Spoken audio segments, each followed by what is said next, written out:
Buenas noches, hermanos, amigos que nos escuchan en esta noche. Oramos a Dios pidiéndole que pueda llenar la vida de cada uno de ustedes de lluvia, de bendición, que le guarde, le proteja y le provea para todas sus necesidades. Quisiéramos en esta noche compartir el mensaje, la palabra de Dios, esperando que pueda ser de bendición y de edificación a aquellos que ya conocen del Señor, y que haya gozo en el cielo por pecadores arrepentidos que no le conocen, que puedan venir a sus pies. Quisiéramos comenzar leyendo una porción de la palabra de Dios que se encuentra en el Evangelio según San Juan, capítulo 10, del versículo 1 al 9. Seguimos con nuestra serie de mensajes alrededor del libro del Evangelio según San Juan. Hemos titulado el mensaje de esta noche, Cruzando la única puerta que lleva a la vida eterna. Cruzando la única puerta que lleva a la vida eterna. Leamos la palabra de Dios, como le decíamos en San Juan, capítulo 10, versículo 1 al 9. Dice así la palabra de Dios: de cierto os digo, el que no entra por la puerta en el redil de las ovejas, sino que sube por otra parte, ese es ladrón y salteador. Dice más, el que entra por la puerta, el pastor de las ovejas es. A este abre el portero y las ovejas oyen su voz. Y a sus ovejas llama por nombre y las saca. Y cuando ha sacado fuera todas las propias, va delante de ellas y las ovejas le siguen porque conocen su voz. Mas al extraño no seguirán, sino huirán de él porque no conocen la voz de los extraños. Esta alegoría les dijo Jesús, pero ellos no entendieron qué era lo que les decía. Volvió pues Jesús a decirle, de cierto os digo, yo soy la puerta de las ovejas. Todo lo que antes de mí vinieron ladrones son y salteadores, pero no los oyeron las ovejas. Yo soy la puerta, el que por mí entrare será salvo, y entrará y saldrá y hallará pasto. Vamos a orar dando gracias al Señor por su palabra. Padre, en esta noche te damos la gracia por tu palabra, por tu santa y bendita palabra, por tu poderosa palabra, Padre, por tu creadora palabra. Oramos y te pedimos, Señor, que tú la bendiga en nuestras vidas. Pedimos, Señor, que sea el Espíritu Santo guiándonos, alumbrando los ojos de nuestro entendimiento para que podamos conocer todas las verdades, toda la revelación tuya. Las cosas reveladas, Señor, son para nosotros. Las ocultas son tuyas, Padre. Permite que podamos profundizar en el conocimiento de la revelada. Por Cristo Jesús, tu amado Hijo, oramos. Te damos la gracia. Amén. Amén.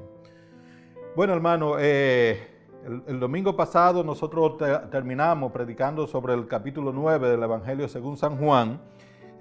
Vimos que el capítulo 9 terminó, el Señor Jesucristo termina confrontando a los oyentes con la realidad de su venida y el hecho de que su venida era para juicio, ¿verdad? Él dijo en San Juan capítulo 9, versículo 39, dijo Jesús, para juicio yo he venido a este mundo. Dice, para que los que no ven, vean, y los que ven, sean cegados. Nosotros vemos, hermano, que él continúa y termina los versos 40 y 41 diciéndole a los fariseos que el hecho de ellos mismos confesar que veían los convertía en portadores de pecado y por lo tanto merecedores del juicio eterno. Algo para tener en cuenta, hermano, es que todas las naciones del mundo serán reunidas delante de Jesús para ser juzgadas. Nadie estará, escúcheme bien, nadie estará delante del Padre para ser juzgado, sino, hermano, que será delante del Hijo que estaremos en aquel día. Pues el Padre a nadie juzga. El Padre a nadie juzga. Cuando usted ve en Apocalipsis capítulo 20, ¿verdad?, que habla del juicio ante el gran trono blanco y dice que están allí delante de Dios. Ese Dios delante del cual estarán todos los pecadores es delante de el Hijo Jesucristo. Dice en San Juan capítulo 5, versículo 22, dice, porque el Padre a nadie juzga. El Padre a nadie juzga, sino que todo el juicio dio al Hijo. Dice, para que todos honren al Hijo como honran al Padre. El que no honra al Hijo, no honra al Padre que le envió. Luego vemos, hermanos, que en la apertura de lo que es el capítulo 10 comienza con esta gran expresión que encontramos en varias partes de los evangelios, pero que redunda más en el evangelio según San Juan, ¿verdad? Y es esta frase, de cierto os digo. Esta expresión, hermanos y amigos, en el griego, era una afirmación doble. Es como para que a usted no le quepa ninguna duda de la verdad que se va a dar a continuación. Esto es un absoluto. No hay una forma de que cambie esta verdad. Es como si en español dijéramos ciertísimamente, déjame decirte. Y no tengo ninguna duda sobre lo que te voy a decir. Amén. Ahora, siempre es dicho, hermano, y es así, que es importante ponerle la atención debida a toda la palabra de Dios, a toda la palabra de Dios, a toda, desde Génesis hasta Apocalipsis, ¿verdad? Toda es importantísima porque no es la palabra del hombre, no es la palabra de un ser humano, es la palabra del mismo Dios, creador del universo, del Dios todopoderoso, hermano. Entonces, claro que la palabra de Dios toda, la tilde, la jota, lo que hay allí es importante porque es palabra de Dios. Ahora, hermano, cuando usted escuche a Jesús decir de cierto os digo, pare bien las orejas, y si la tiene sucia, límpiesela, para que pueda escuchar bien, pues lo que viene detrás de ese de cierto os digo es una verdad transformadora. Cuando nosotros miramos al Señor Jesucristo, ¿verdad?, en todos sus roles, en el desarrollo de todo su ministerio terrenal, podemos ver al Señor Jesucristo como el gran profeta, ¿verdad?, o como el sumo sacerdote, o como el gran hombre de la historia, o como el gran maestro. Podemos verlo enseñando como ese gran maestro que es, ¿verdad? Y podemos aprender mucho, pues cuando Jesús enseñaba, lo hacía con esa simpleza y con esa claridad necesaria para que hasta un niño pudiera entender lo que él estaba enseñando. Amén. Usaba las cosas simples que estaban alrededor de sus alumnos, ¿verdad?, y que eran parte de la vida cotidiana. Le vemos haciendo uso de las dificultades de la vida en el Sermón del Monte, ¿verdad? Él dice, bienaventurados los pobres en espíritu, bienaventurados los que padecen hambre y sed de justicia, bienaventurados los que padecen persecución. Hacía comparaciones, ¿verdad?, con las cosas conocidas. Ustedes son la sal de la tierra, ustedes son la luz del mundo. Amén. Enseñando todas las cosas, ¿verdad?, utilizando las cosas alrededor de él para enseñar. Mira las aves del cielo, mira las flores del campo. Amén. Nosotros vemos, hermanos, que él ponía ejemplos prácticos del día a día. El sembrador salió a sembrar, ¿verdad? Mis ovejas oyen mi voz, deja crecer el trigo y la cizaña juntamente, hermano. Siempre el Señor utilizaba expresiones y palabras y frases que eran conocidas de todos los oyentes, que todo el mundo podía entender. Pero ¿sabe usted qué es lo irónico de eso? Que aún así muchos no entendían lo que les decía. Y Jesús pacientemente, como buen maestro, volvía a enseñarle, hermano. Pero las cosas espirituales están vedadas al hombre natural. Por esto es que Pablo escribe en 1 Corintios capítulo 2, versículo 14, y él dice, pero el hombre natural no percibe las cosas que son del Espíritu de Dios, porque para él son locura y no la puede entender, porque se han de discernir espiritualmente. Las verdades de Dios, la verdad de su palabra, hermano, para muchas personas son locura. ¿Y sabe usted por qué son locura? Porque el hombre natural no la puede percibir, porque esta palabra de Dios se tienen que discernir espiritualmente. Y es lo mismo, ¿verdad?, que nosotros vemos que acontece con esta porción de escritura que estamos estudiando. Podemos ver, hermano, que Jesús le dice una alegoría, pero ellos no la podían entender. En San Juan capítulo 10, versículo 6 dice, esta alegoría le dijo Jesús, pero ellos no entendieron qué era lo que le decía. Esta alegoría le dijo Jesús, pero ellos no entendieron qué era lo que le decía. Ahora, ¿qué es una alegoría? ¿Qué es una alegoría, hermano? El Señor en sus enseñanzas utilizaba mucho las figuras literarias, ¿verdad?, para enseñar. Tenemos, por ejemplo, que él utilizaba las parábolas utilizaba las metáforas, utilizaba proverbios, utilizaba tipos, utilizaba muchas figuras literarias, hermano, y entre ellas tenemos la alegoría. El diccionario del mundo hispano define la alegoría como la figura del lenguaje que consiste en hacer que una cosa represente a otra diferente. Es la figura del lenguaje, cuando usted quiera definir la alegoría, es la figura del lenguaje que consiste en hacer que una cosa represente a otra diferente. Entonces, en otra palabra, Jesús está usando una representación de algo muy conocido para presentar otra muy diferente. Podemos inferir, hermano, que cuando Jesús está hablando de esta alegoría a los judíos, fue en un tiempo muy cercano o inmediatamente después de lo que ha acontecido en el capítulo 9 con la historia de la sanidad del hombre que había nacido, que era ciego de nacimiento.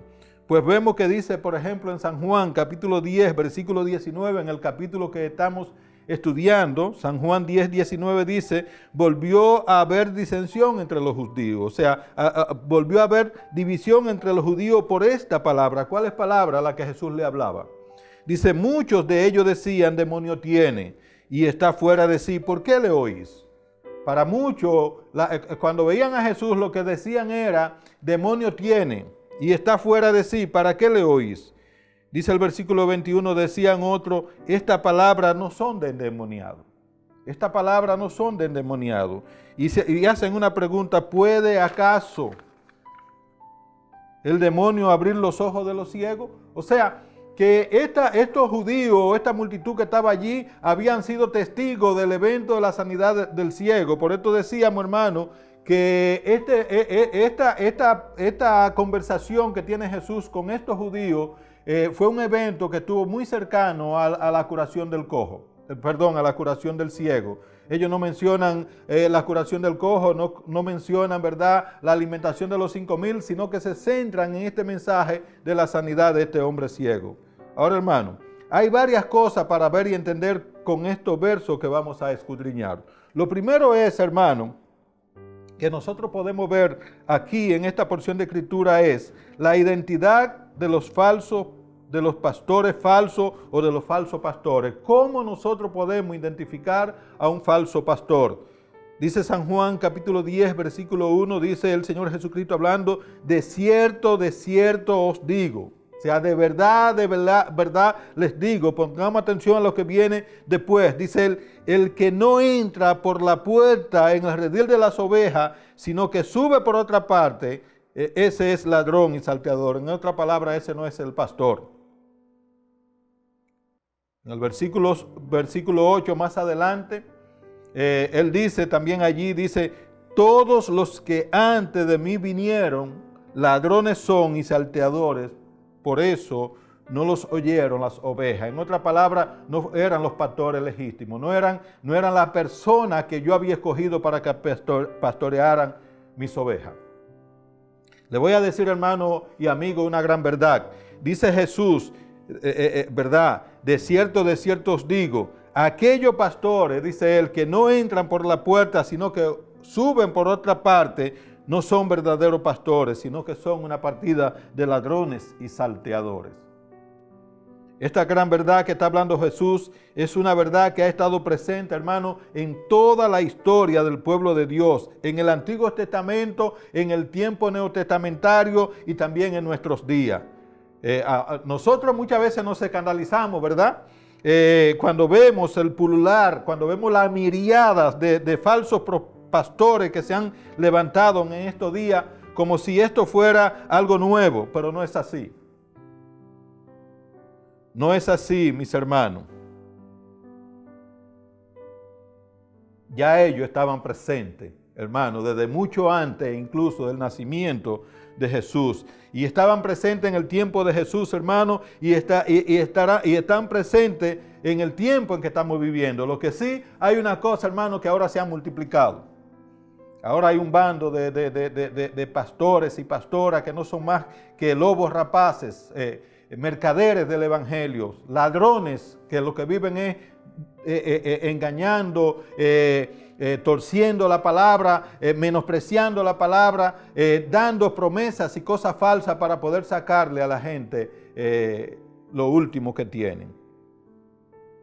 Por esto es que Jesús dice en el versículo 8, todos los que antes de mí vinieron, ladrones son y salteadores, pero no los oyeron las ovejas.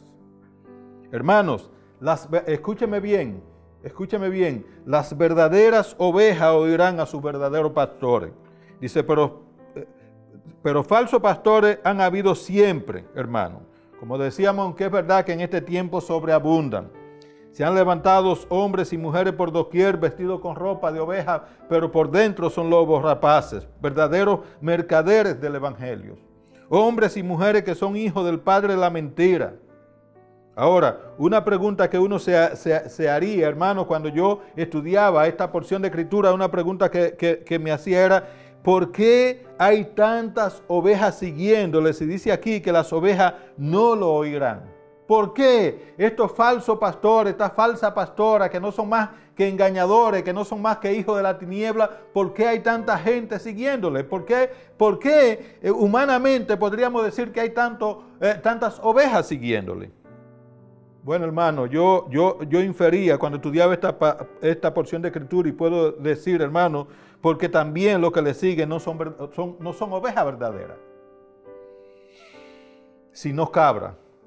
Son personas, hermanos, que no buscan el reino de Dios y su justicia, sino que están enfocadas en la gloria y lo bienes de este mundo. Hay engañadores, hermanos. ¿Sabe usted por qué hay muchos engañadores afuera? Porque hay personas que quieren ser engañadas. Afuera hay una multitud grandísima de personas pidiendo a gritos que lo engañen. Por eso se levantan hombres y mujeres perversos y malignos, hijos del diablo, que los engañan. Esta persona, hermanos, que están siguiendo, estas personas son personas que están siguiendo a estos pastores, son personas que no le importa para nada a Jesús y sus promesas celestiales. La promesa que ellos buscan son las promesas terrenales. Quédese observando, mire bien y busque bien que estas personas están allí porque estos engañadores le hacen promesas materiales. Tú vas a ser rico, tú vas a ser famoso, tú vas a ser poderoso, tú vas a ser grande. Son promesas terrenales las que le hacen. Son personas que no tienen la vista puesta en el reino de Dios y su justicia, sino en las cosas de este mundo. Y esto le ofrecen, hermano, esto es lo que le ofrecen estos falsos pastores. Hablando, hermano, de los falsos pastores, en el Antiguo Testamento vemos el clamor de Jesús. En Jeremías, por ejemplo, capítulo 23, versículo 1. ¿Sabe usted, hermano, que una de las cosas más terribles que yo encuentro en la palabra de Dios son los ay? Cuando hay un ay en la Biblia, siempre lo que viene detrás no es bueno, es malo. Ay del solo, porque si cayera en un hoyo, ¿quién lo podrá sacar? Ay de ti, Betsaida y Corazín, dijo el Señor. Ay de ustedes, fariseos y hipócritas. Siempre, hermano, el ay viene envuelto, ¿verdad?, detrás de algo que no es agradable lo que va a acontecer. Ay de ustedes ricos. Y aquí, hermano, en Jeremías capítulo 23, versículo 1, hablándole a los pastores, el Señor Jesucristo le dice: ay de los pastores que destruyen y dispersan las ovejas de mi rebaño, dice Jehová. Dice: por tanto, así ha dicho Jehová, Dios de Israel, a los pastores que apacientan mi pueblo. Vosotros dispersasteis mis ovejas y las espantasteis y no las habéis cuidado. Y he aquí que yo castigo la maldad de vuestra obra, dice Jehová.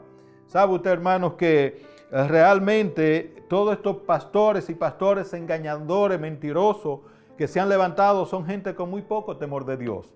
Y a los que le espera, hermano, el ay que está en la Biblia, en la palabra de Dios. Hermano, aquí está Jesús hablando a través del profeta Jeremías, con un ay para estos pastores falsos, que lo que hacían era depredar al rebaño. Pero, hermano, ese ay significa que Jesús tiene preparado un día de juicio para ellos.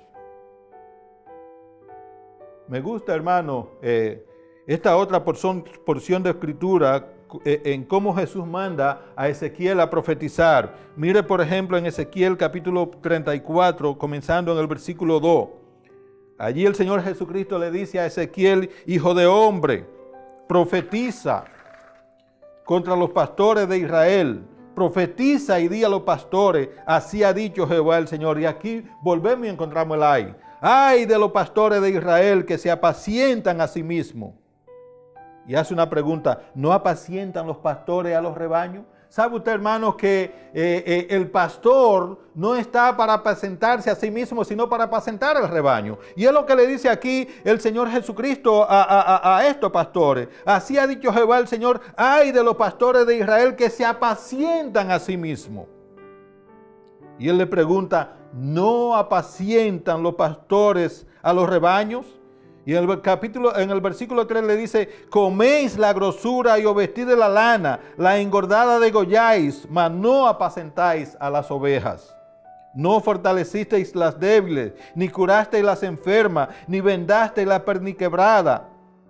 No volvisteis al redil la descarriada, ni buscasteis la perdida, sino que os habéis enseñoreado de ella con dureza y con violencia. Y andan errantes por falta de pastor, y son presa de todas las fieras del campo, y se han dispersado.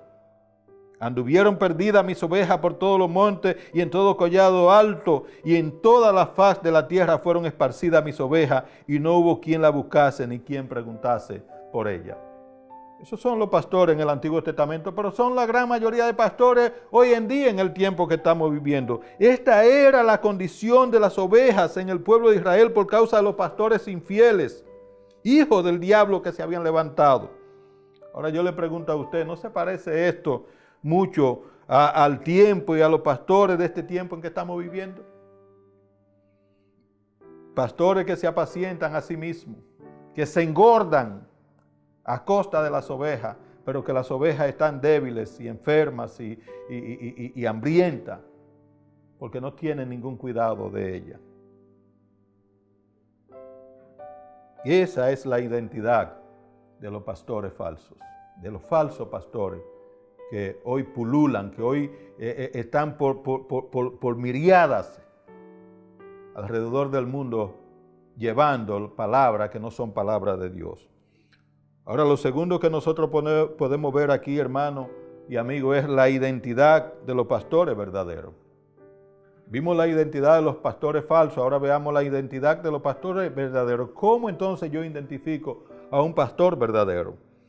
Dice el versículo 2, mas el que entra por la puerta, el pastor de las ovejas es. El que entra por la puerta, el pastor de las ovejas es. Y dice el versículo 3, a este abre el portero y la oveja oye en su voz y a sus ovejas llama por su nombre y la saca. Y cuando la ha sacado fuera, toda la propia va delante de ella y las ovejas le siguen. ¿Y por qué le siguen? Porque conocen su voz. Algo significante, hermanos, que podemos ver, hermanos, que tanto en el verso 1 de la porción que terminamos de ver, ¿verdad? Como en este verso, Jesús identifica al verdadero pastor como el que entra por la puerta. Déjeme decirle que es interesante porque normalmente en un redil de ovejas solamente había una sola puerta. Era un cercado, ¿verdad? Con una sola puerta. No se hacía más de una puerta y el que quería entrar adecuadamente al redil tenía que entrar por esa puerta. O de lo contrario, subir por otra parte que no es la forma correcta para entrar de un verdadero pastor. ¿Sabe usted? Pero lo más interesante, hermano, de esta alegoría es que en esta alegoría la puerta del redil está configurada en la persona de Jesús. La puerta para entrar al redil es la persona de Jesucristo. Amén. O sea, hermano, que el verdadero pastor, escúcheme bien, no es alguien que es pastor porque él se nombró o porque lo nombró otro hombre, sino que reconoce que ha sido puesto en el lugar que está por el mismo Jesús. Pablo podía decir, por ejemplo, en Gálatas capítulo 1, versículo 11, vemos que Pablo podía decir, él dice, mas os hago saber, hermanos, que el evangelio anunciado por mí no es según hombre. Dice, pues yo ni lo recibí ni lo aprendí de hombre alguno, sino por revelación de Jesucristo. Pablo entendía que estaba donde estaba porque el mismo Jesús lo había puesto allí. La pregunta para hacernos, los que estamos en el pastoreo, es, ¿estamos aquí porque hemos entrado por la puerta que es Jesús? ¿Es Jesús quien nos ha escogido para ser pastores? Hermano, Pablo entendía que un verdadero pastor era alguien a quien Dios ha escogido para esta tarea. Mire, por ejemplo, cuando Pablo le está hablando a estos pastores que ha reunido en Éfeso, ¿verdad? En Hechos capítulo 20, versículo 28, oiga cómo le dice Pablo. Pablo aconseja a estos pastores y le dice, por tanto, miren por vosotros, miren por ustedes y por todo el rebaño. Pero él dice, en que el Espíritu Santo os ha puesto por obispo. ¿Quién lo puso a ellos? Por obispos, por pastores, por apacentadores del rebaño. Aquí dice, por tanto, mirad por vosotros y por todo el rebaño en que el Espíritu Santo, el mismo Dios, en que el Espíritu Santo os ha puesto por obispo. Dice, para apacentar la iglesia del Señor, la cual él ganó por su propia sangre. La iglesia, el rebaño, las ovejas no son nuestras. Fue el Señor quien las ganó en la cruz del Calvario. Fue el Señor quien las compró en la cruz del Calvario y las compró a precio de sangre. Cuando usted como pastor ha entrado por la puerta que es Jesús a pastorear, hermano, el portero le abrirá. Y las ovejas van a oír su voz porque le conocen, pero también usted conocerá las ovejas. Y la llamará por su nombre a cada una, ¿verdad? Si usted la conoce realmente, como dice aquí la palabra de Dios, usted la va a llamar por su nombre a cada una. Y ellas le conocen a usted, dice la palabra. Usted irá delante de ella, hermano. Usted no va detrás de las ovejas con un fuete, ¿verdad? Como si fueran vacas la que está arreando, sino que usted irá delante, marcando el camino. Y las ovejas le seguirán. Porque reconocerán la voz de su pastor. Pues le hablará en el mismo lenguaje de amor del gran pastor que es Jesús, de quien verdaderamente son propias las ovejas. Recordemos, hermano, que usted y yo no somos más que los mayordomos del rebaño, pero al final Jesús es el pastor de ella. Ese rebaño de Jesús. Por eso es que en la porción que leíamos, ¿verdad?, del libro de los Hechos, dice al final la iglesia del Señor, la cual él ganó con su propia sangre. Jesús derramó sangre por cada oveja de esa. Son su especial tesoro. Amén. Lo tercero que nosotros podemos ver aquí, hermano, es que las ovejas verdaderas, las verdaderas ovejas conocerán a su verdadero pastor. Dice el versículo 4, y cuando ha sacado fuera todas las propias, va delante de ella, y las ovejas le siguen porque conocen su voz. Y dice el versículo 5, mas al extraño no seguirán, sino huirán de él porque no conocen la voz de los extraños. Vimos ya algo, hermano, que podemos decir que es un principio establecido por Jesús. Y este es que las ovejas seguirán a su pastor verdadero porque reconocen la voz de su pastor. Yo creo, hermano, que este principio que está establecido para el gran pastor que es Jesús, pues Jesús dice más adelante, ¿verdad? En este mismo capítulo, en el versículo 27, él dice, mis ovejas oyen mi voz.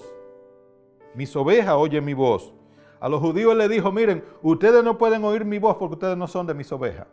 Pero aquí él dice, mis ovejas oyen mi voz y yo la conozco y me siguen y yo le doy vida eterna y no perecerán jamás ni nadie la arrebatará de mi mano. Yo creo, hermano, que este es un principio que también se cumple en parte en todo verdadero pastor. Las ovejas que Jesús le da a pastorear a usted van a oír su voz. Y usted la va a reconocer a cada una. Y esas ovejas le van a seguir y usted la va a guiar a aquel que solo puede darle vida eterna y asegurarle la eterna salvación, que es Jesús.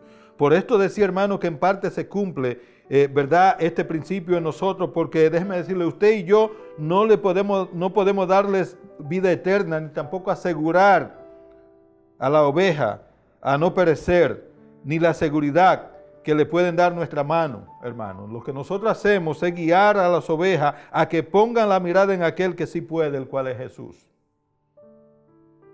Sigue diciendo el versículo 5, y las ovejas no van a seguir al extraño. ¿Y por qué no lo seguirán? Las ovejas no lo seguirán las ovejas seguirán a aquel que ellas conozcan. Las ovejas van a huir de los extraños. ¿Y por qué van a huir? Porque no conocen su voz. Ahora, ¿por qué parece que hay ovejas que siguen pastores falsos? Yo creo, hermano, porque son falsas ovejas. Realmente lo que son cabras. Pero el que es de Dios, la palabra de Dios oye. El que es de Jesús, la palabra de Jesús oirá. Amén. Ahora, hermano, por último, yo quisiera que veamos la única puerta en el redil de las ovejas y beneficio de entrar por ella. Dice aquí en esta porción de escritura, en el versículo 7, ¿verdad? Dice, volvió pues Jesús a decirle, de cierto os digo, yo soy la puerta de las ovejas. Y dice en el 9, yo soy la puerta, el que por mí entrare será salvo y entrará y saldrá y hallará pasto.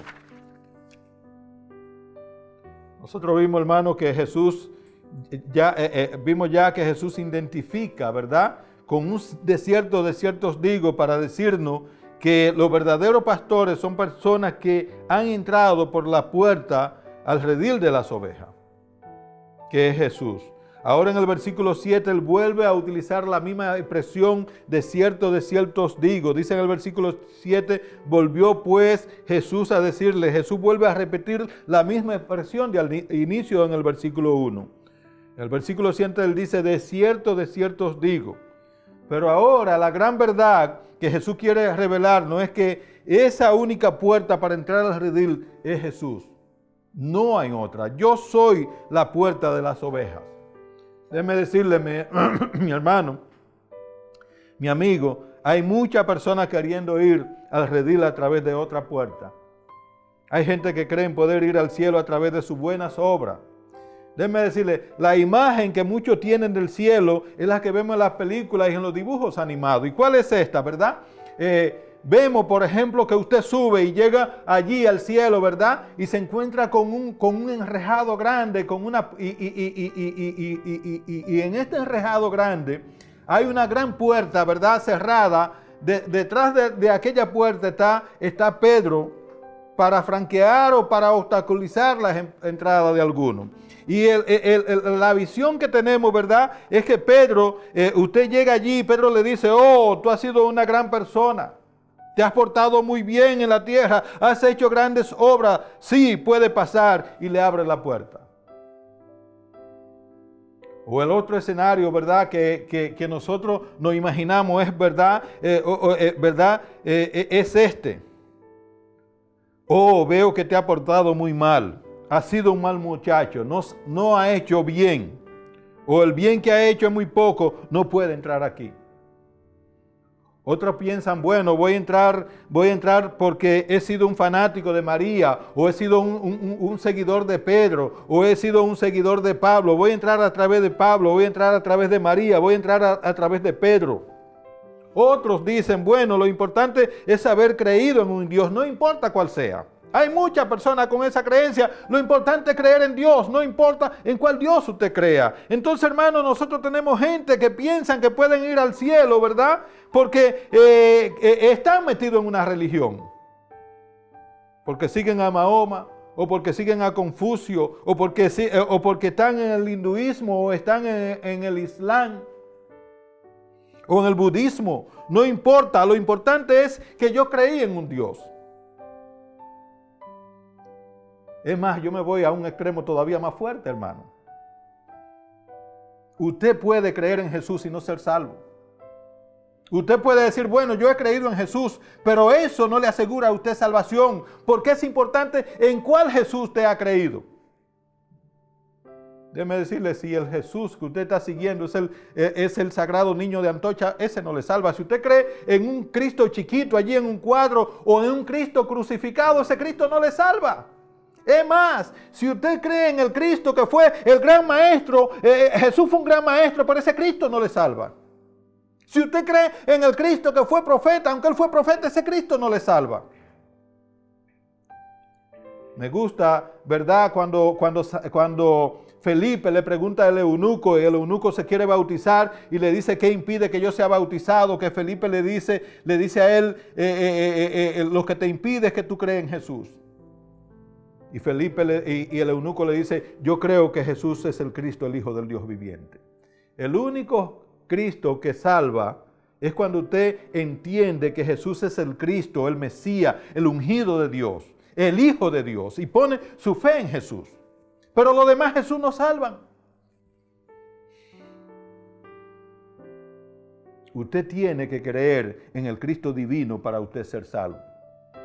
Por esto fue que Jesucristo le dijo a los judíos, Él le dijo, miren, si ustedes no creen que yo soy, en su pecado morirán. Si ustedes no creen que yo soy el eterno, el creador del universo, el Dios todopoderoso, el Dios único, en su pecado morirán. Hay muchas personas creyendo que pueden ir al cielo por otro camino. Todos los caminos te conducen a Roma, amén. Pero solamente un camino te conduce a Dios. Solamente una puerta te permite entrar al redil y esa puerta es Jesucristo. Dice en San Juan 14:6, Jesús hablando, dice que le dijo allí, yo soy el camino, la verdad y la vida. Y nadie viene al Padre si no es por mí. Una de las cosas que uno puede notar, hermano, es que en Jesucristo hay un absoluto. Él no dice, yo soy un camino, yo soy una verdad, yo soy una vida. Él no dice, yo soy una puerta. Él no dice, yo soy un pan. No, yo soy el que soy. Y Él dice, es por mí solo que tú puedes entrar. Es por mí solo que tú puedes entrar. Y cuando entre va a encontrar salvación. Versículo 9, Él dice, yo soy la puerta. El que por mí entrare será salvo. El que por mí entrare será salvo. Encontrará verdadera salvación. En Hechos 4:12, el mismo apóstol Pedro, hablando en Hechos 4:12, él dijo, y en ningún otro, hablando de Jesús. Cuando usted lee el versículo 11, usted verá que él dice, y este Jesús es la piedra reprobada por vosotros los edificadores, la cual ha venido a ser cabeza del ángulo, la piedra principal de la creación. Y él dice, y en ningún otro hay salvación, porque no hay otro nombre bajo el cielo dado a los hombres en el cual podamos ser salvos. Amén. Solamente, hermano, en Jesucristo hay salvación y vida eterna. Y él concluye diciendo, y entrará y saldrá, vendrá y hallará pasto. Alabado sea el nombre de Dios. Yo termino con esta pregunta. Y esta es una pregunta tanto a personas que saben que no son creyentes como a personas que se consideran creyentes. Oiga la pregunta. ¿Por cuál puerta está pensando usted ir al cielo? ¿Cuál es la puerta por la cual usted cree que usted va a ir al cielo? Porque déjeme decirle una cosa. Si esa puerta no es Jesús, usted va a entrar a cualquier lugar menos al cielo. Jesús dice, yo soy la puerta. No dice, yo soy otra puerta. No dice, no hay otra. Yo soy la puerta. Solo podemos entrar a través de Jesús. Y un versículo final. Porque usted puede pensar que está en la fe. Usted puede pensar que usted es salvo. Pero la Biblia exhorta, mis amados hermanos, a que nosotros examinemos si estamos en la fe. Y es bueno examinarnos, ¿verdad? Es bueno examinar en quién he creído. Ojalá usted pueda decir como el apóstol Pablo, yo sé a quién he creído y sé que es fiel para guardar mi depósito para aquel día. Pero el mismo apóstol Pablo dice en 2 Corintios capítulo 13, versículo 5, él dice, examinaos a vosotros mismos. En otra palabra, cada uno examínese, examinaos a vosotros mismos si estáis en la fe. Y él dice, probaos a vosotros mismos.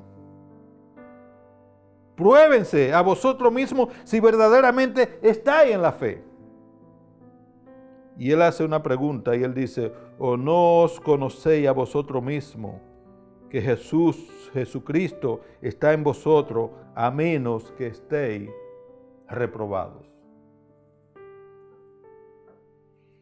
Debemos hacer una revisión con conciencia y ver si realmente estamos en la fe verdadera. Si entramos por la puerta correcta, debemos probarnos a nosotros mismos. Que Dios nos bendiga. Que Dios nos ayude a que, como dijo el apóstol Pablo, que sea Dios alumbrando los ojos de nuestro entendimiento para que podamos comprender la palabra de Dios, para que podamos entender, para que podamos hacer la cosa a la manera de Dios y no a la manera nuestra, y que podamos entrar por la puerta que es Jesús para salvación. Vamos a orar.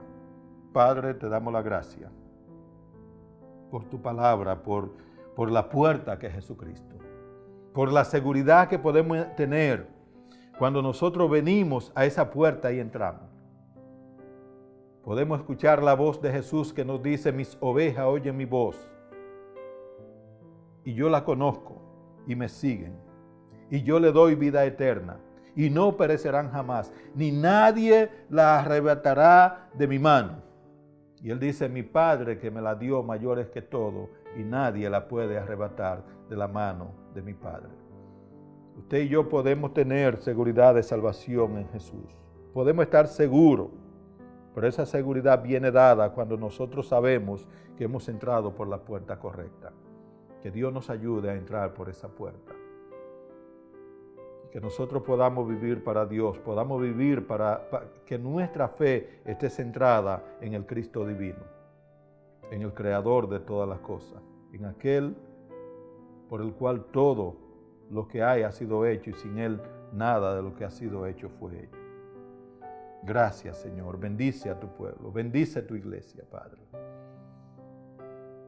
Que haya gozo en el cielo por un pecador arrepentido. Por Jesucristo, tu amado Hijo, oramos. Te damos la gracia. Amén. Amén. Que Dios nos bendiga.